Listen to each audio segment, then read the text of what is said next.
Bom, pessoal, olá a todos e todas. Vamos começar então o novo conteúdo de estereoquímica. Vamos dividir essas aulas em 3 partes, ok? Então vamos lá. Primeiramente, convém a gente lembrar do seguinte, que isômeros são compostos diferentes, mas que possuem a mesma fórmula molecular. Então nós chamamos de isômeros constitucionais aqueles que têm a mesma fórmula molecular, mas conectividades diferentes. Ou seja, os átomos encontram-se ligados em ordens diferentes. Então os isômeros constitucionais basicamente consistem naqueles isômeros que vocês conhecem lá no ensino médio por isomeria plana, que são lá os casos de isomeria de cadeia, isomeria de posição, isomeria de função, metameria e tautomeria. Beleza? Agora, quando a gente fala em estereoisômeros, a gente está falando de átomos que apresentam a mesma conectividade, ou seja, eles estão conectados na mesma sequência, mas vão diferenciar no arranjo de seus átomos no espaço. Então, dentre o tipo de estereoisômeros, nós podemos ter os enantiômeros e os diastereoisômeros, onde os enantiômeros são aqueles estereoisômeros cujas moléculas são imagens especulares não sobreponíveis entre si. O que isso quer dizer? Isso quer dizer que esses estereoisômeros eles se comportam como se um fosse a imagem da outra no espelho. Isso quer dizer imagem especular. Então, basicamente, isso é o caso que acontece, por exemplo, com a sua mão direita e com a sua mão esquerda. Beleza? Então, se você for visualizar agora as palmas das suas mãos direita e esquerda, você vai ver que uma é como se fosse o reflexo da outra no espelho. E perceba também que no mesmo plano você não consegue sobrepor as duas mãos. Tá? No final desse vídeo, no final dessa aula, eu vou gravar um vídeo no qual eu vou aparecer, onde eu vou mostrar essa questão da quiralidade, como que isso se aplica às nossas mãos, e também dar um exemplo de como que a gente pode aplicar isso utilizando um modelo molecular, beleza? Mas no primeiro momento é interessante que vocês saibam que enantiômeros são estereoisômeros cujas moléculas são imagens especulares não sobreponíveis entre si, ou seja, um par de enantiômeros guarda entre si uma relação imagem-espelho, ok? Enquanto que os diastereoisômeros não. Né? Diastereoisômeros são estereoisômeros cujas moléculas não são imagens especulares entre si. Então aqui embaixo vocês podem ver aqui um resuminho, né? Eu acho que o meu cursor não vai aparecer aqui nessa gravação. Então eu vou destacar aqui, ó, simplesmente, ó, esta parte aqui, né, que é a subdivisão de isômeros, né? Então, basicamente, os isômeros podem ser constitucionais ou estereoisômeros. E dentre os estereoisômeros, nós vamos focar nossos estudos nos enantiômeros e nos diastereoisômeros, beleza? Bom, o que são moléculas quirais, então? Bom, a quiralidade basicamente tem a ver com aquele fenômeno, né, onde você tem que um objeto qualquer. Se a sua imagem no espelho não for sobreponível a esse objeto, nós dizemos que esse objeto é quiral, tá? Nós damos o clássico exemplo das mãos, né? No exemplo das mãos, a gente tem uma situação de que, inclusive, a própria palavra quiral vem do grego kir, que significa mãos. Se você já ouviu falar numa quiromante, né, que faz quiromancia, que é a leitura de mãos. Então, a própria palavra quiral está diretamente relacionada com a origem grega da palavra mão, tá? Então, basicamente, você pode pensar no seguinte: a sua mão esquerda não vai entrar na luva da mão direita, né? Na verdade, ela até entra, mas não se encaixa direito, né? Mesma coisa se você for pensar na sua mão direita e a luva da mão esquerda, beleza? Isso porque, apesar de uma das mãos ser o reflexo da outra no espelho, essas duas mãos não são sobreponíveis no mesmo plano, o que faz com que elas não se encaixem nas mesmas luvas, digamos assim, tá? A mão direita só vai encaixar na luva da mão direita e a mão esquerda só vai encaixar perfeitamente na luva da mão esquerda. Seus pés também são quirais, né? Você pode fazer um teste, por exemplo, se você for colocar o seu pé direito no sapato que corresponde ao pé esquerdo, você vai ver que ele não vai ficar confortável, né? Então, o pé esquerdo do sapato só vai encaixar no seu pé esquerdo perfeitamente, enquanto que o pé direito do teu sapato só vai encaixar no seu pé direito, tá bom? Então, novamente, se a gente viu que um objeto quiral ele não é sobreponível à sua imagem no espelho, uma molécula quiral também tem essa propriedade, tá? Então, molécula quiral é aquela que não é sobreponível à sua imagem especular. Portanto, entre uma molécula quiral e sua imagem especular, há uma relação enantiomérica, certo? Então, vocês podem ver aqui embaixo, nós temos essa situação exemplificada aqui, ó. Nós temos dois isômeros, dois pares de enantiômeros, e percebam que, se eu for colocar aqui um espelho, né? Deixa eu tentar desenhar um pouquinho melhor. Se eu for colocar um espelho aqui... Oh, meu Deus, nem com a reta fica reto. Se eu for colocar o espelho aqui, ó, perceba que eu tenho OH para frente, OH para frente, na mesma distância, né? Eles estão equidistantes do plano, porque afinal de contas aqui é um plano de simetria, que corresponde a um espelhinho, né? Então, OH para frente, OH para frente. Hidrogênio para trás, ó, cunha tracejada, né? Para trás, hidrogênio para trás. Aí aqui eu tenho um grupo metil, e aqui eu tenho o grupo etil. Perceba que eu tenho aqui uma relação imagem e espelho uma da outra. Mas perceba que se eu for tentar sobrepor, né, eu não vou conseguir. Né? Basicamente, se eu for tentar colocar uma molécula em cima da outra, eu não vou conseguir sobrepor todos os 4 grupos. Né? Sempre vai ficar alguma discrepância, como por exemplo aqui a gente pode perceber no desenho bem claramente. Né? Acho que daqui ficou meio ruim de ver a parte do hidrogênio com as hidroxilas, mas a gente pode ver que o metil com o etil, por exemplo, a gente não conseguiu sobrepor, tá? Novamente, no final desse vídeo, eu vou mostrar para vocês como que a gente vê isso num modelinho molecular, tá bom? Bom, uma maneira, mas não a única, né, de antecipar a existência de um par de enantiômeros para uma molécula é identificar um átomo de carbono tetraédrico ligado a 4 grupos diferentes. Então, sendo um átomo de carbono tetraédrico, esse átomo de carbono tem que ter hibridização sp3 e ele tem que estar ligado a 4 grupos diferentes. Então, aqui no exemplo do butano-2-ol, se você for prestar atenção nesse carbono que está marcado com um asterisco, dá só uma olhada nos ligantes que estão ligados a ele, nos grupos que estão ligados a ele. Eu tenho uma metila aqui, um hidrogênio aqui, uma hidroxila e uma etila. Se eu tenho 4 grupos diferentes ligados a um carbono sp3, logo, esse carbono é um centro de quiralidade. Beleza? Então, isso é interessante a gente saber. Por quê? Porque o número de centros de quiralidade vai nos dar o número de isômeros, de estereoisômeros possíveis. Nesse caso, lembrando a fórmula é 2 elevado a n, né? Como eu tenho apenas um centro de quiralidade, eu posso ter aqui 2 estereoisômeros.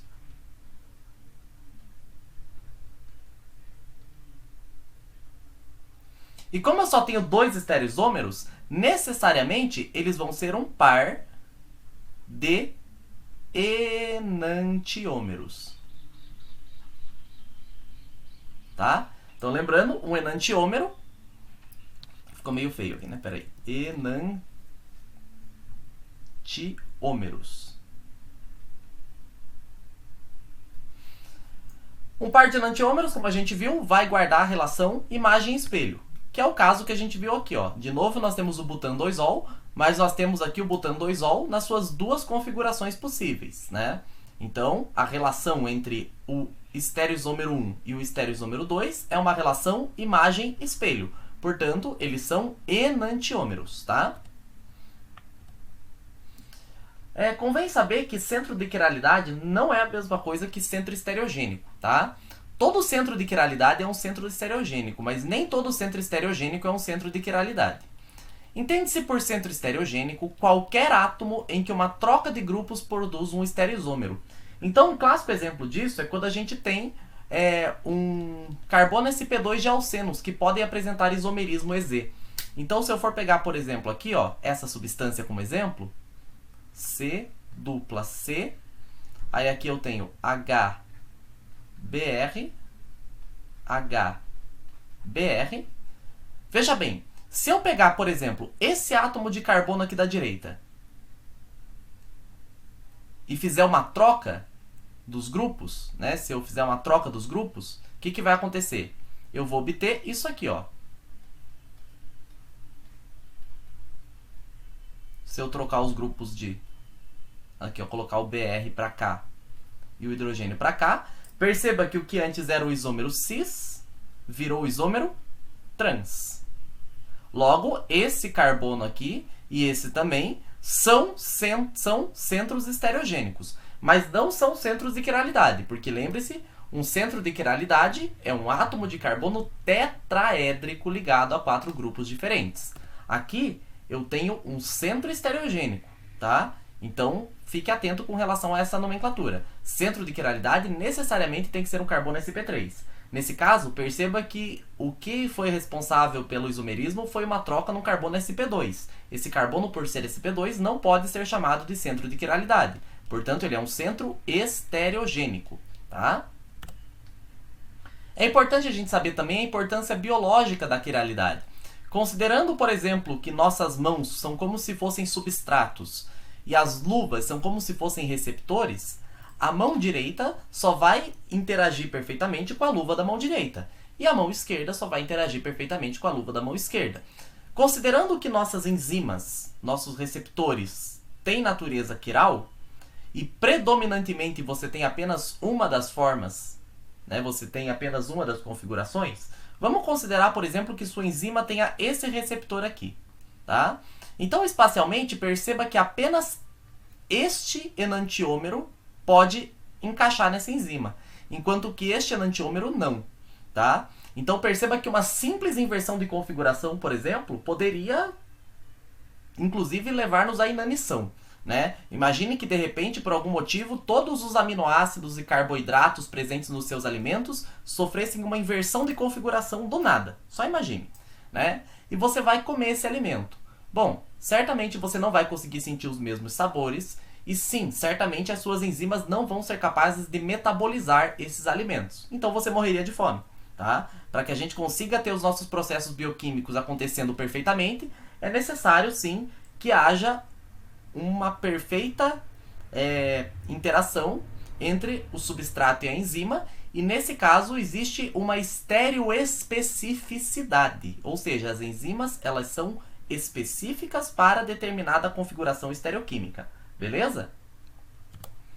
Outro exemplo clássico que vocês podem ver é o limoneno. Perceba que o limoneno, nas suas duas formas enantioméricas, uma delas é responsável pelo aroma da laranja, enquanto outra é responsável pelo aroma e pelo gosto do limão, né? Então você tem o mais limoneno e o menos limoneno nessas situações aí, tá?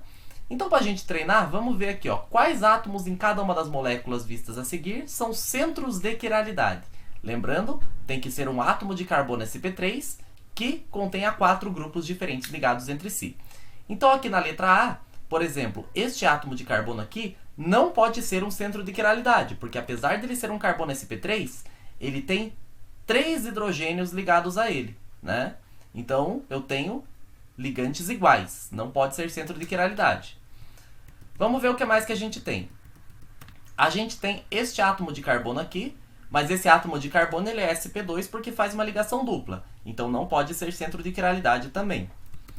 Agora, sobra, portanto, este aqui. E se a gente for ver, eu tenho ligado a ele uma hidroxila, uma metila, uma carboxila e um hidrogênio que está subentendido ali. Então, sim, nesse caso, eu tenho aqui um centro de quiralidade que eu vou indicar por um asterisco.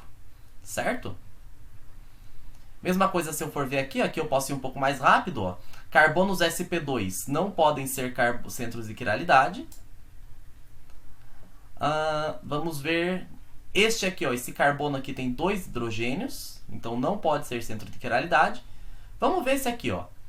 Esse aqui, bom, ele apresenta um hidrogênio aqui, né? 1, 2, 3, 4. Ele apresenta um hidrogênio aqui. Então eu tenho o hidrogênio, esse ligante. E agora, ó, vamos ver se o que está vindo para baixo é igual ao que está vindo para o lado.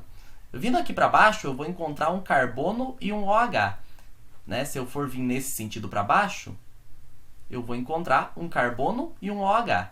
Deixa eu só representar aqui. Isso. Ó. Se eu vier nessa direção aqui, eu vou encontrar um carbono aqui e um OH.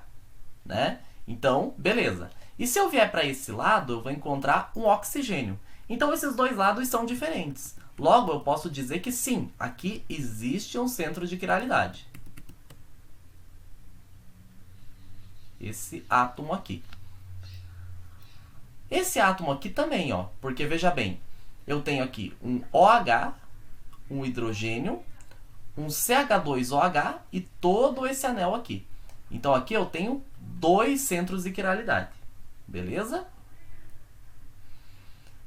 Isso aqui eu já fui para C direto, né? Vamos para a letra B aqui agora. Na letra B, eu tenho, ó, isso aqui é um CH2, não pode ser um centro de quiralidade, porque tem 2 hidrogênios iguais. E aqui é um carbono sp2, não pode ser centro de quiralidade. Precisamos ver, portanto, esse caso aqui. Esse carbono está ligado a um OH, a um hidrogênio, a uma C-OH de aldeído e a um CH2OH. Os 4 ligantes são diferentes, portanto, temos aqui um centro de quiralidade. Aqui, a situação pode ser um pouco mais complicada. Então, vamos lá. No caso do estradiol, o que eu tenho aqui? Aqui nos carbonos sp2 eu já posso desconsiderar, não tem centros de quiralidade aqui. Vamos olhar para este átomo de carbono aqui, ó. Esse átomo de carbono. Aqui eu tenho 1, 2, 3 e um hidrogênio. Tá? Bom, se eu for pensar, esse anel que está aqui do lado direito é diferente desse ligante que está aqui do lado esquerdo, porque esse ligante contém tudo isso aqui, né? Então, nesse caso, eu posso dizer que eu tenho 4 ligantes diferentes, né? Uma outra maneira da gente ver isso seria da seguinte maneira. Seria se eu fizesse isso aqui. Aqui tem um hidrogênio. Para esse lado aqui, ó, tem um CH2 de anel aromático. Para esse lado aqui, ó, tem um CH2. E para esse lado aqui tem um CH. Né? Então, são 4 ligantes diferentes. Então, já tenho aqui um centro estereogênico aqui. Né? Aqui eu tenho CH2, não pode ser. Aqui eu tenho CH2, não pode ser. Aqui eu tenho CH2, não pode ser. Aqui eu tenho CH2, não pode ser. Aqui. Aqui já pode ser, né? Que veja bem, eu tenho um hidrogênio. Eu tenho para esse lado aqui, ó, CH2, CH2 e um carbono aromático. Para esse lado eu tenho CH e carbono aromático. E para esse lado aqui eu já tenho um CH. Então, aqui eu tenho mais um centro estereogênico para nós aqui. Por fim, eu posso representar para esse caso aqui, né, que eu tenho aqui um CH3, um anel diferente do outro, né? Se eu for pensar, para esse lado eu tenho CH2 e para esse lado eu já tenho CH2OH, CHOH, né? E para cá eu tenho apenas um CH. Então, sim, isso aqui é um centro de quiralidade também. E aqui, esse OH também é um centro de quiralidade, porque, veja bem, eu tenho OH, tenho hidrogênio, tenho CH2, CH2, para um lado, CH2, CH2 e CH, enquanto para o outro lado eu já tenho direto um carbono, sem hidrogênios. Né? Então, nesse caso, eu tenho aqui 4 centros de quiralidade. Beleza? Deixa eu só ver se eu não esqueci de nenhum. Esse é o problema de revisão número 5.6.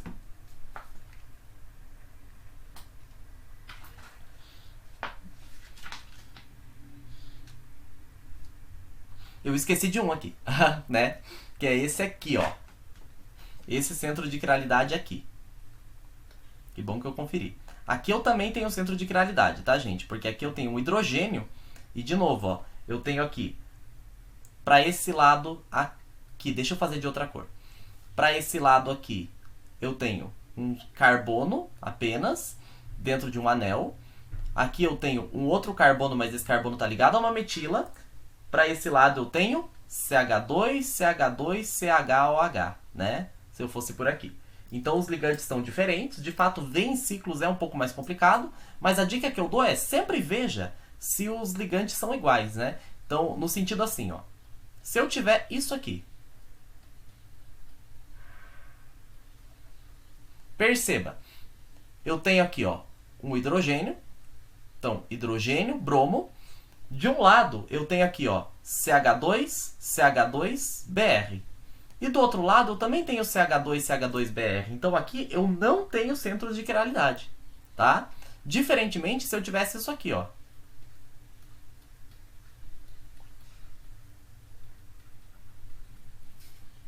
Por quê? Porque aqui, ó, eu tenho hidrogênio aqui, por exemplo, se eu for considerar esse carbono.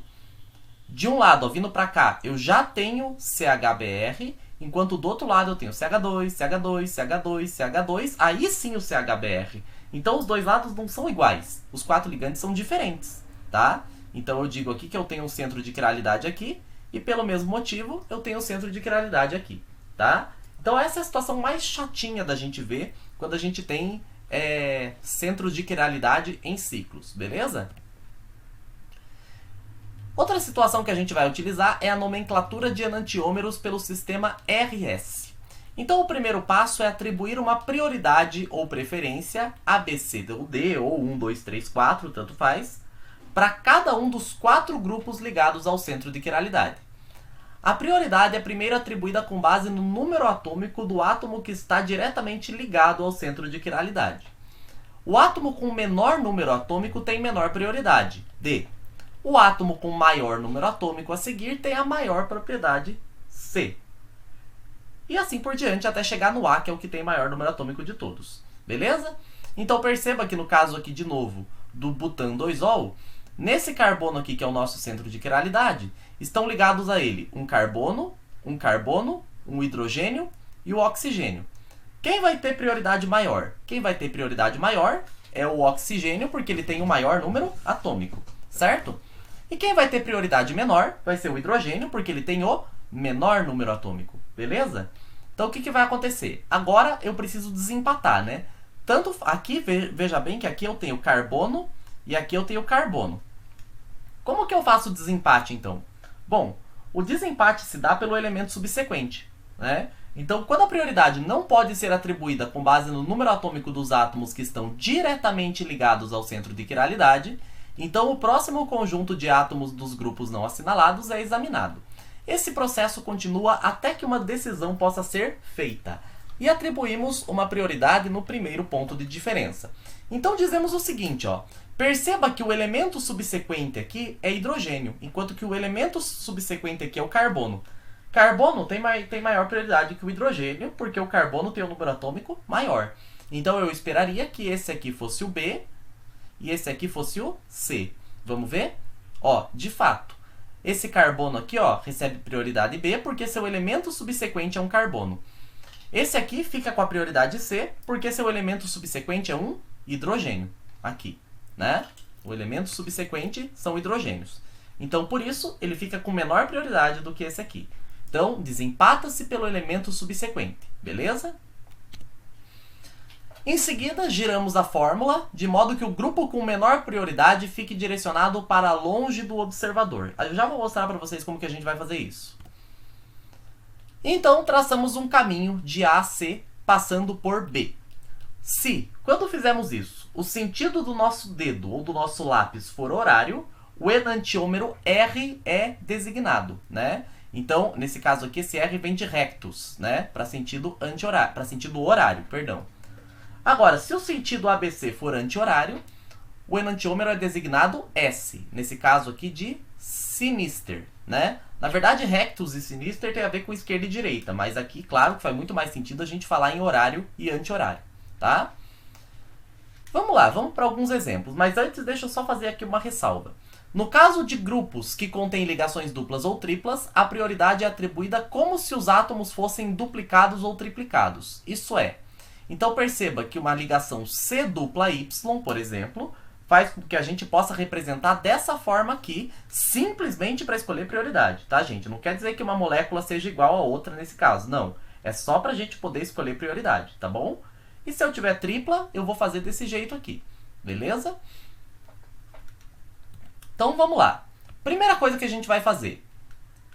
Será que esse isômero, ele é um isômero R ou S, né? E aqui uma coisa que a gente vai ter que fazer é a seguinte.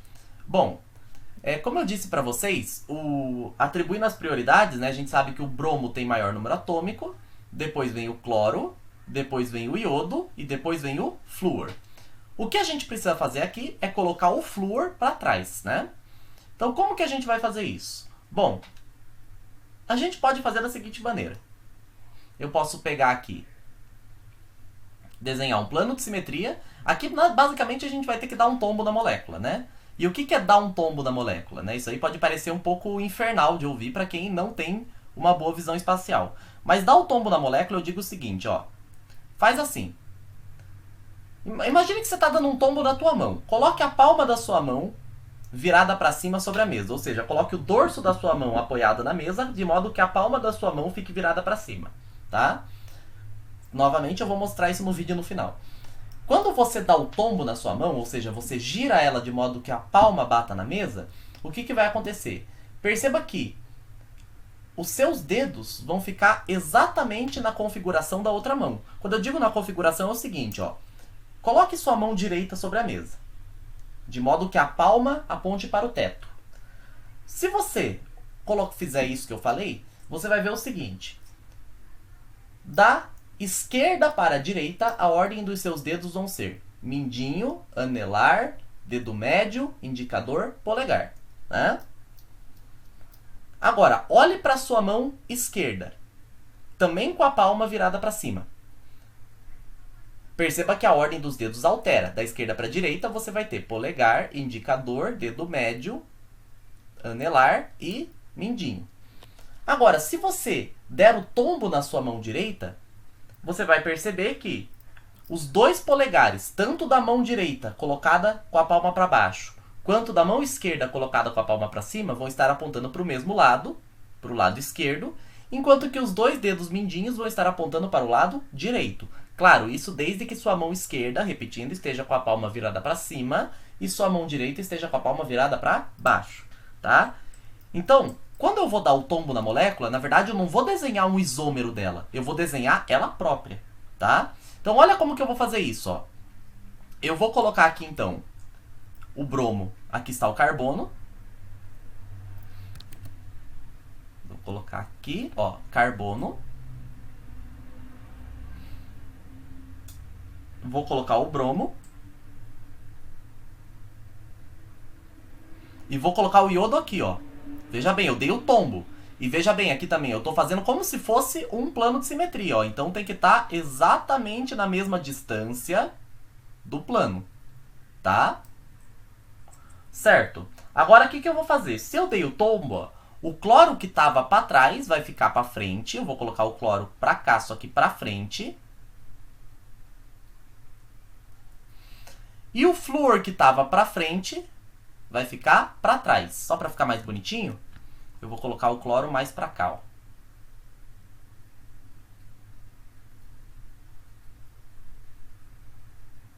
ó. E o flúor que estava para frente vai ficar para trás. Beleza? Agora que o flúor está para trás, vamos lá, lembrando das prioridades. Bromo tem prioridade máxima, 1. Perdão, iodo tem prioridade máxima, né? Não sei se eu tinha colocado aquela hora lá errado. Iodo tem maior número atômico, né? Então, 1, 2, 3 e 4. Beleza? Se eu for fazer aqui, ó, 1, 2 e 3, perceba que vai virar no sentido anti-horário. Sendo o sentido anti-horário, esse é o isômero S, tá? Então, agora esse exercício aqui, gente, ó. Dê a designação ROS para cada um dos seguintes compostos. Pois bem, vamos representar esse composto aqui desta forma, primeiramente, né? Vamos colocar, né, como se fosse aqui, ó, dessa forma que está representado, onde a dupla ligação vai virar uma ligação simples. E em cada um dos carbonos ali eu vou ter, no caso aqui meu elemento Y é um carbono, né? Então, uma ligação assim deve ser representada desta forma aqui, ó. CC,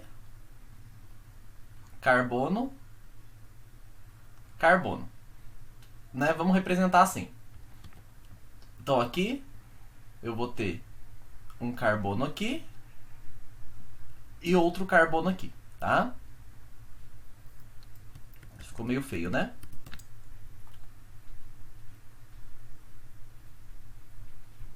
Beleza. Agora aqui eu vou colocar meu CH3 aqui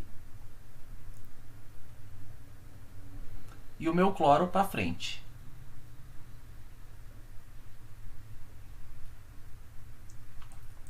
Beleza.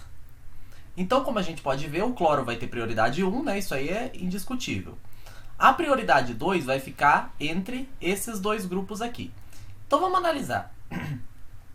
Se eu pegar esse carbono aqui, eu tenho aqui 2 hidrogênios. E seu subsequente é um carbono. Então, a gente tem aqui carbono, hidrogênio e hidrogênio como subsequentes desse carbono. E se eu pegar esse carbono, eu teria como subsequentes carbono, carbono e carbono.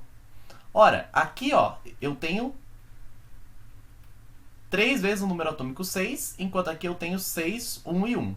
Logo, esse aqui vai ter prioridade 2, certo? E esse aqui vai ter que ter prioridade 3.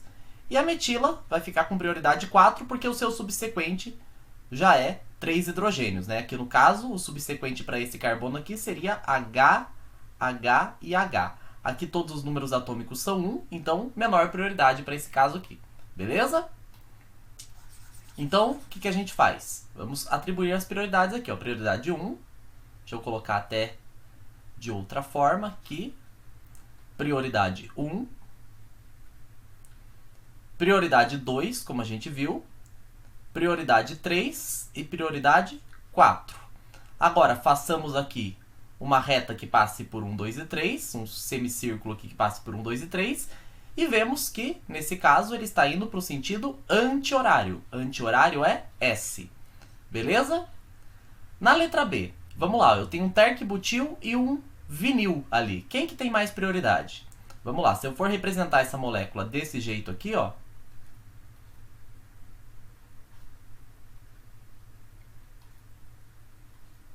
onde com carbono aqui e outro carbono aqui, né? Conforme a gente fez ali no item anterior. OH para trás, hidrogênio para frente.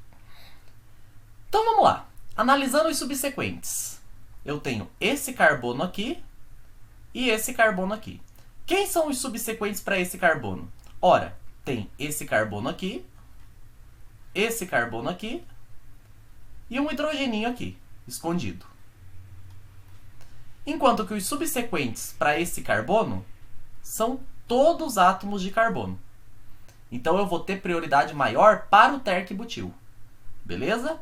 Então vamos lá. Minha prioridade 1, portanto, será para o oxigênio. Minha prioridade 2 para o terc-butil. Minha prioridade 3. Peraí. Minha prioridade 2 aqui. Minha prioridade 3 para cá. Minha prioridade 4 para cá. Beleza, mas aqui ainda nós temos um problema, né? O hidrogênio, ele está apontado para frente. A gente tem que colocar ele apontado para trás. Então, para isso, basta a gente copiar essa molécula aqui.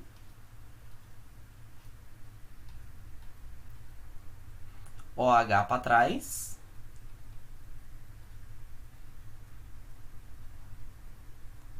Hidrogênio para frente. Fazer um plano de simetria e dar o tombo da molécula. Ou seja, eu coloco a molécula espelhada, desenho ela espelhadinha e inverto as configurações. O OH que estava para trás vai ficar para frente, aqui. E o hidrogênio que estava para frente vai ficar para trás. Então, colocando aqui as prioridades, eu tenho prioridade 1 aqui, 2 na terc-butila e 3 aqui na vinila. 4 para o hidrogênio. 1, 2 e 3, perceba que agora está indo no sentido horário, né? Deixa eu fazer em vermelhinho aqui. Perceba que agora está indo em sentido horário, portanto, o sentido horário é R. Beleza? Vamos apagar aqui. Para esse outro, o que a gente tem? Para esse outro temos o seguinte. Lembrando que quando nós temos uma tripla, a tripla eu vou representar dessa maneira aqui, ó. Se eu tiver C, tripla C... Nossa, tá muito ruim essa minha mesa digitalizadora, mas também eu tô apoiado na perna aqui, né? Não é nem a mesa, é o apoio mesmo. C, tripla C. Como que eu vou representar? Eu vou representar dessa maneira aqui, ó. Eu vou ter carbono com carbono aqui, carbono aqui, o carbono com outro carbono e outro carbono, tá? Então vai ser assim que eu vou representar. Então eu vou colocar aqui, ó, da dupla ligação, eu vou colocar aqui 2 carbonos, carbono, carbono, carbono, carbono. Aí aqui vai estar esse carbono da dupla, beleza? Vou colocá-lo aqui então, representar ele ligado aqui. E aqui um terc-butil. Hidrogênio para trás. Metil para frente.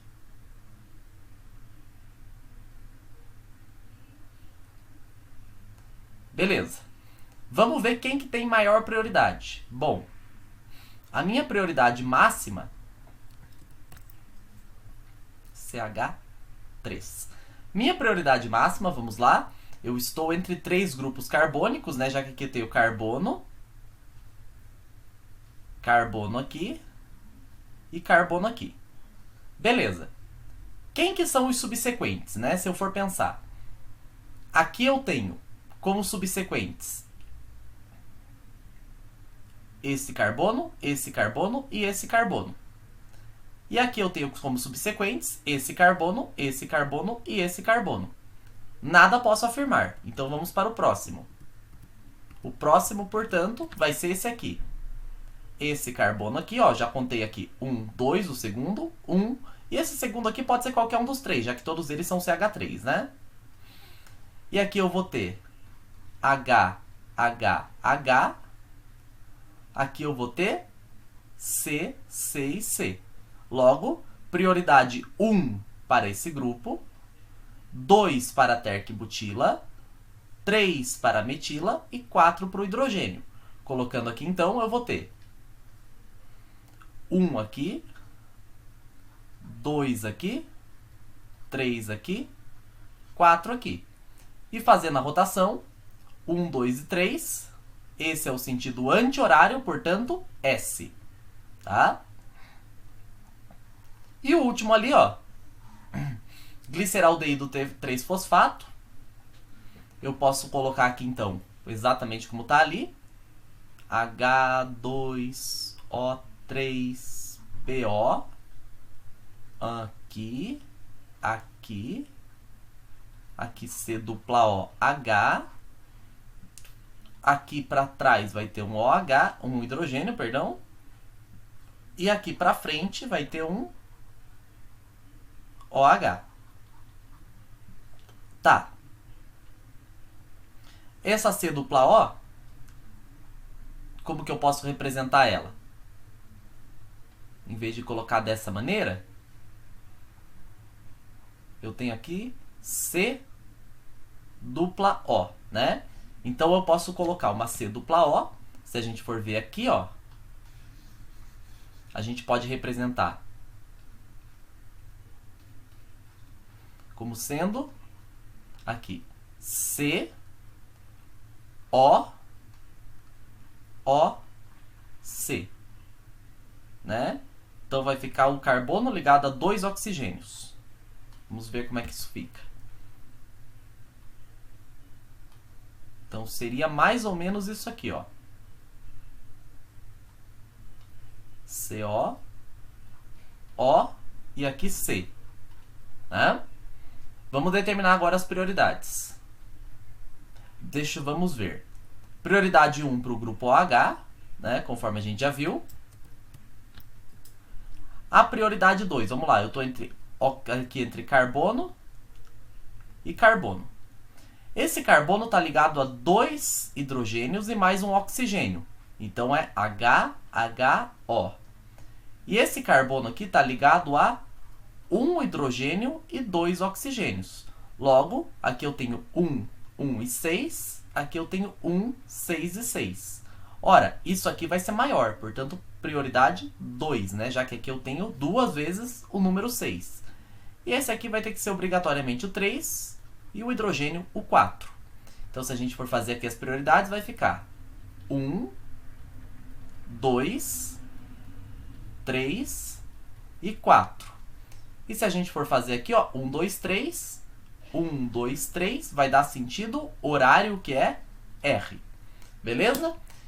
Então, dessa forma, a gente determina a configuração R/S para esses compostos. Falar um pouquinho agora da parte mais teórica, né? Que tem a ver com as propriedades dos enantiômeros. Os enantiômeros basicamente não diferem entre si quanto a propriedades físicas, como ponto de fusão e ebulição, índices de refração, solubilidades e espectros de infravermelho. Entretanto, as propriedades da mistura racêmica, que é a mistura que contém quantidades equimolares de ambos os enantiômeros, são diferentes das propriedades de um enantiômero puro. Como que a gente pode ver isso aqui, ó? Basicamente, perceba o seguinte. Primeiro, note que tanto o R-butanol quanto o S-butanol, eles têm as mesmas pontos de ebulição. Tanto o ácido o RR ácido tartárico quanto o SS ácido tartárico também possui o mesmo ponto de fusão. Mas a mistura racêmica, contendo 50% de R com 50% de S, que é a mistura equimolar, ela já apresenta um ponto de fusão diferente, tá? Então é interessante saber disso, né? A mistura racêmica apresenta propriedades diferentes dos seus enantiômeros puros, tá bom? Agora, existe uma coisa que diferencia claramente o que é um isômero do outro, né? Que é basicamente o seu efeito sobre a luz planopolarizada. Então vamos pensar primeiramente na luz, como sendo um campo elétrico e um campo magnético, que esse campo aqui a gente sabe que eles são perpendiculares entre si, mas que na prática a gente pode pensar até na seguinte maneira. Pensando nesse plano visto de frente, né? Se eu olhasse a luz vindo de frente, eu ia ver algo como se fosse uma cruz. Mas considerando que eles são perpendiculares, mas podem estar em qualquer direção, eu poderia ver também esses feixes em qualquer uma dessas direções. Podia ver aqui, eu podia ver um feixe aqui, por exemplo, né? Então, tanto é que se você ligar uma lanterna na sua frente, né, se essa lanterna tiver uma saída circular, você vai ver um círculo de luz, né? Basicamente, que se a gente for preenchendo isso aqui, a gente vai formar um círculo, né? Agora, a ideia da polarização é que quando a luz passa por um plano aqui por um polarizador, o que acontece é que ela vai se converter em um comprimento de onda que, visto de frente, vai ser visto quase que como isso aqui, ó, um feixe vertical. Tanto é que, se eu passo a luz, primeiramente, se eu for ver aqui o exemplo B, né? Se eu passo a luz por um polarímetro e depois eu coloco outro polarímetro perpendicular ao primeiro, o que acontece é que nenhuma luz vai passar, né? Porque a partir do momento que eu tenha a luz nesse sentido vertical e eu tiver um polarímetro horizontal, um polarímetro na horizontal, consequentemente esse feixe vai ser barrado e eu não vou ter passagem de luz. Como vocês podem ver aqui nesses óculos, né, que tem as lentes polarográficas, nesse caso, quando você coloca um óculos aqui perpendicular ao outro, perceba que não tem passagem de luz aqui nessa região. Beleza? Então, considere o seguinte. Você tem uma fonte de luz que vai passar por um polarizador fixo. Então, aqui está a sua fonte de luz, aqui está seu polarizador. Olha só como é que vai ficar o seu feixe de luz depois de passar pelo polarizador. Vai ficar um feixe unidirecional. Quando ele entra dentro dessa célula, essa célula contém uma amostra de um determinado isômero. E ocorre o desvio do plano da luz polarizada, né? O observador aqui no caso vai analisar esse ângulo de desvio simplesmente girando esse analisador, tá? Então, no momento em que ele encontrar o máximo de intensidade luminosa, ele vai interromper a rotação e vai anotar quantos graus foi desviado. Então perceba que a luz ela sai sem ser polarizada no primeiro momento da sua fonte de luz, passa por um polarizador onde aí sim ela é polarizada, e quando esse feixe de luz polarizado entra na amostra, a amostra é capaz de desviar o plano da luz polarizada. Beleza? Então vamos lá. Aqui é interessante você saber, olha só os casos aqui, né? Então, se eu tiver uma fonte de luz aqui e dois polarímetros, dois polarizadores estiverem paralelos e nenhuma substância opticamente ativa no meio, o feixe simplesmente vai passar sem desvios, tá? Então, a luz polarizada atravessa o analisador. Agora, se eu tiver uma fonte de luz, passar por um polarímetro e depois passar por um outro polarímetro que seja perpendicular, o que acontece? Nesse caso, nenhuma luz aqui será atingida nos olhos do observador. Então, a luz polarizada não pode emergir do analisador, certo? Então, lembrando, o analisador é esse segundo polarímetro aqui. Agora, se eu tiver uma substância opticamente ativa, essa substância opticamente ativa vai promover o desvio do plano da luz polarizada, e é isso que o observador vai ver. O que o analisador vai dar ao observador é o grau de desvio e o lado para que esse plano da luz tenha sido desviado. Então é bom a gente saber que o enantiômero capaz de efetuar um desvio do plano da luz polarizada para a direita é chamado de destro rotatório, enquanto que aquele que desvia o plano da luz polarizada para a esquerda é levo-rotatório. Para um par de enantiômeros, o grau de desvio alfa é o mesmo, tanto para a direita quanto para a esquerda. Então olha só o que acontece. Ah, e lembrando, também existe uma convenção que o destro rotatório é representado pelo sinal positivo e o levo-rotatório pelo sinal negativo. Olha só o que a gente tem. Basicamente, aqui a gente tem uma rotação específica, tá? Eu já vou falar para vocês o que é isso. Mas basicamente você tem um alfa, que é o ângulo de desvio, e a gente vai ver que a rotação específica nada mais é do que o valor que você considera para padronizar, né? Porque dependendo da quantidade de amostra que você tem, quanto mais amostra você tiver, maior vai ser o desvio. Então existe uma forma de você padronizar isso e chamar a rotação específica. Mas olha só, se você for perceber, para o R2-metil-1-butanol, essa substância ela sofre um desvio para a direita, e esse direita não é por causa desse Dzinho aqui, tá? Esse Dzinho tem a ver com a lâmpada, né? Com a fonte de luz emissora, que é uma lâmpada de sódio. Aí esse D, inclusive, é o tipo de lâmpada, né? O Solomons até chama atenção para isso. Aqui, nesta página aqui, ó. Ele coloca para vocês o seguinte, né?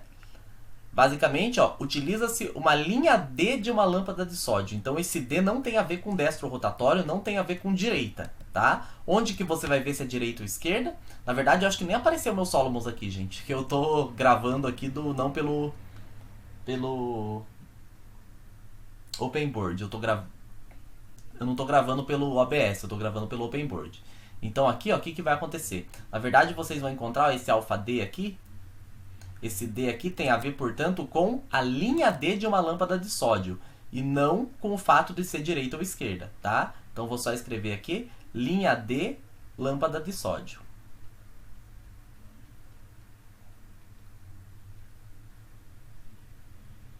Beleza?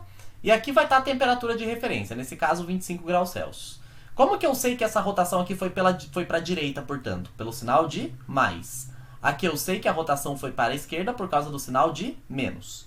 Beleza? Mas perceba que o valor numérico do desvio não muda, tá? Então, para um par de enantiômeros, o grau de desvio é o mesmo, tanto para a direita quanto para a esquerda. Outra coisa que eu quero que vocês percebam é que nem sempre a configuração R vai estar atrelada ao isômero destro rotatório.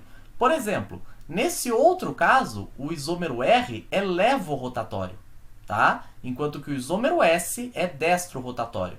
E novamente, eu sei que esse é levo-rotatório, né, pelo sinal de menos e por esse sinal de menos aqui. Perceba que esse D continua aqui embaixo. Esse D não tem nada a ver com direita e esquerda, tá? E aqui eu tenho o isômero destro rotatório. E perceba que o ângulo de desvio foi basicamente o mesmo, só que para lados opostos, tá? Então, olha o que a gente tem aqui, ó. Reforçando. Se o isômero é levo-rotatório ou destro-rotatório, não podemos descobrir essa informação a partir da sua configuração RS. Tudo o que podemos saber é que, se um isômero for destra-rotatório, o outro será necessariamente levo-rotatório. E vou além. Se eu sei que um isômero desvia 10 graus para a direita, eu sei que ele é destro-rotatório. E eu já posso garantir que o seu isômero levo-rotatório, seu enantiômero levo-rotatório, vai necessariamente desviar 10 graus para a esquerda. Tá? No caso de uma mistura racêmica, que é a mistura equimolar, onde eu tenho as mesmas quantidades tanto do levo-rotatório quanto do destra-rotatório, eu tenho nesse caso, portanto, 0 de desvio, ok? A mistura racêmica, ela não desvia o plano da luz polarizada, beleza? E só para frisar para vocês aqui, a rotação específica, basicamente, ela é uma relação entre a rotação observada dividido pelo produto da concentração e do comprimento da célula. Tá? Isso para normalizar essa rotação específica. Já que se eu fosse fazer, por exemplo, em diferentes polarímetros, em diferentes concentrações e diferentes tamanhos, eu teria valores de alfa diferentes. Tá? Então, para normalizar e chamar a rotação específica, eu pego o alfa observado, divido pela concentração da solução multiplicada pelo comprimento da célula. Beleza? E lembrando que a rotação específica varia com a temperatura. Por isso a gente determina aqui uma rotação específica para cada temperatura. Beleza? Então as formas racêmicas aqui, só reiterando, se eu passar, por exemplo, o plano da luz polarizada pelo R-butan-2-ol, eu vou ter uma rotação, tá? Então só sinalizando aqui, ó, se eu passar o plano da luz polarizada pelo R2-butanol, eu vou ter uma rotação. E se eu tiver também presente S2-butanol na mesma quantidade, a rotação é compensada e no final das contas, essa rotação líquida pode ser nenhuma, né? Se eu tiver 0, se eu tiver a mesma quantidade das duas, eu não vou ter nenhuma rotação, porque veja bem, se... Já consigo fazer um círculo aqui? Acho que não consigo, tá? Então aqui, ó, se eu tiver que o isômero S, por exemplo, faz um desvio de 10 graus para a direita, mais ou menos assim, eu tenho que o isômero S vai fazer 10 graus para a direita. Então, por exemplo, o isômero R faz um desvio de 10 graus para a esquerda. E o isômero S faz um desvio de 10 graus para a direita. Se eu pego esse plano da luz polarizada e desvio 10 graus para a direita, eu simplesmente volto nessa situação onde a rotação resultante será de 0 graus. Agora, se eu tiver um excesso de um dos enantiômeros, um excesso enantiomérico, aí sim eu vou ter algo diferente de 0 graus. Que é o que a gente explica aqui, ó. Como determinar o excesso enantiomérico? Eu falei para vocês que se eu tiver a mesma quantidade em mols do isômero R e do isômero S, do isômero destrógero, do isômero levógero, eu tenho, portanto, que a luz polarizada não vai sofrer desvio. Ou, em outras palavras, ela até sofre um desvio, mas esse desvio é compensado pela presença equimolar do outro enantiômero. Agora, se eu tiver quantidades diferentes, aí sim eu vou ter situação onde eu posso ter um excesso enantiomérico. Beleza, gente? Então, basicamente, para a aula de hoje não ficar muito longa, eu vou parar por aqui, tá? Eu vou deixar 2 exercícios aqui de desafio para você. Eu não vou resolver agora, tá? Pode ser que eu resolva na aula de exercícios, mas eu quero que você pense um pouquinho nesses exercícios aqui, tá bom? Então é isso. Fique agora com o meu videozinho aqui, onde eu vou explicar algumas coisas que eu queria que vocês vissem eu fazendo, beleza? E até a próxima aula. Tchau, tchau.